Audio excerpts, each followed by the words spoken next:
You learnt in the previous lesson that the rules of the air which apply in any nation-state which is an ICAO contracting state will, in general, follow the internationally agreed ICAO standards for rules of the air as laid down in Annex 2 of the Convention on International Civil Aviation.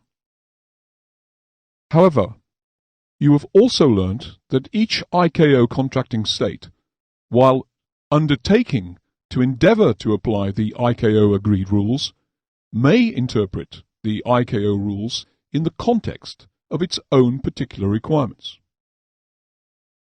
You know too that when any rule of a contracting state's national rules of the air differs from the ICAO rules, that state files a difference with ICAO, and then that state's national rule has precedence over the ICAO rule.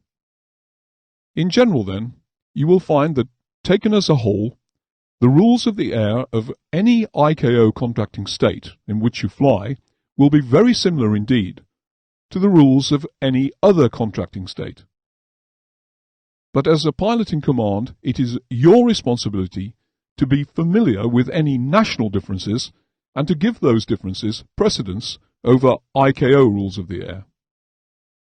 The Joint Aviation Authorities and the European Aviation Safety Agency are organizations which have undertaken to seek to normalize the aviation regulations of their member states by bringing them into line with ICAO standards.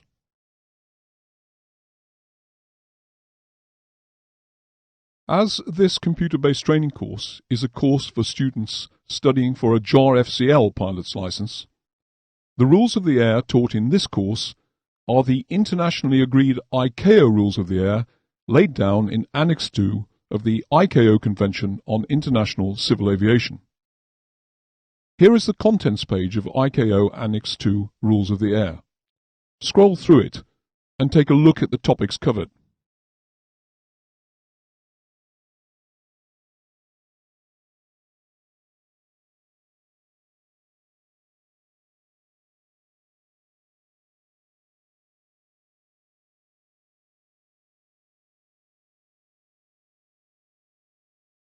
First of all, you will see that Chapter 1 contains definitions of words, expressions, and concepts used in Annex 2.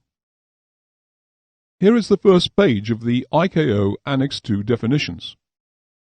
You must ensure that you learn all these definitions, and be sure too that you always consult the latest edition of ICAO Annex 2.